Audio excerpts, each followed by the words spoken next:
ఒక మందిరంలో ఇలాగే ఒక ఆవిడ రోజు వచ్చి మందిరాన్ని తడిపట్టేసి తుడుస్తుందంట. వినండి, ఈ మాట వినండి, తర్వాత నేను కొద్ది వాక్యంలోకి వెళ్తాను. రోజు వచ్చి మందిరంలో తడిపట్టేసి తుడుస్తుందంట. తుడుస్తూ ఉంటే ఒక ఆయన ఆ మందిరంలో ఉన్న సంఘ పెద్ద చూసి, ఆయన కొంచెం డబ్బున్నవాడు, కొంచెం కారు అది ఉంది అనుకున్నాడంట. పాప మేము ఎవరో పేదరాలు అనుకుంటా, రోజు మందిరంలో పని చేసుకుని వెళ్తుంది, మందిరం తడిపట్టేసి వెళ్తుంది, మందిరం ఊడ్చి వెళ్తుంది, అన్ని శుభ్రం చేసి వెళ్తుంది అని అనుకొని ఆమెతో అన్నాడంట, అమ్మా నీకు ఎప్పుడైనా ఏదైనా సహాయం కావాలంటే, నీకు ఏదైనా అవసరం పడింది అని అనుకుంటే ఇదిగో నన్ను కలువు, నేను నీకు మందిరంలో ఎంత పని చేస్తున్నావు కదా, నేను నీకేదో సహాయం చేస్తా అని తనకున్న విజిటింగ్ కార్డు ఆమెకి ఇచ్చాడంట. ఆమె నవ్వుతూ ఆమె కార్డు తీసుకొని సరైన జేబులో పెట్టుకొని ఆమె బయటికి వెళ్ళిపోయింది. బయటికి వెళుతూ ఉండగానే ఆమె మందిరంలో పరిచర్య చేసి అలా బయటికి వెళ్తుందంట. డ్రైవరు తన కారు వేసుకొని వచ్చి అక్కడ నుంచొని డోర్ తీసి అమ్మ ఎక్కడిని అంటున్నాడంట.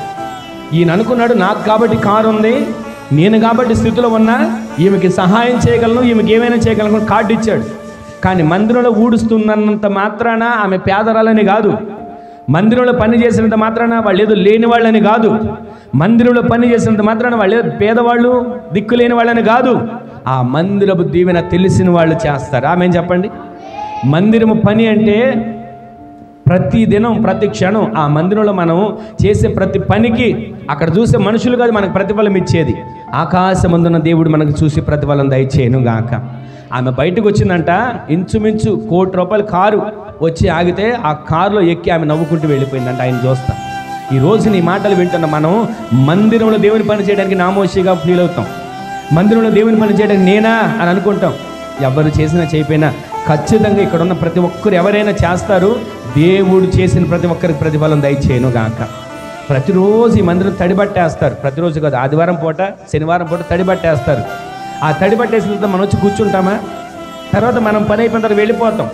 ఆ మరలా ఆ పని అయిపోయిన తర్వాత పిల్లలు ఎవరో ఒకళ్ళు ఉండి వాళ్ళు శుభ్రంగా ఊడుస్తారు. ఊడ్చి తడిబట్టేసి అన్ని శుభ్రం చేసి కుర్చీలన్నీ లైన్గా పెట్టి ఇవన్నీ చేసి వెళ్తుంటారు. ఇది ఎందుకు చెప్తున్నానంటే అది ఆ పిల్లలకు దీవెనకరంగా మార్చబడుతుంది. అది మనం గ్రహించాలి. మనం చేస్తే మనం పొందుకుంటాం. మనం చేసిన దీవెన మన పిల్లలకు వస్తుంది. మనం చేసిన దీవెన మనతో ఆగిపోదు. దేవుని సందులో ఏ పని చేసినా అది సంతోషంతో హృదయపూర్వకంగా మనది అన్నట్లు మనం చెయ్యాలి. ఆమె చెప్పండి.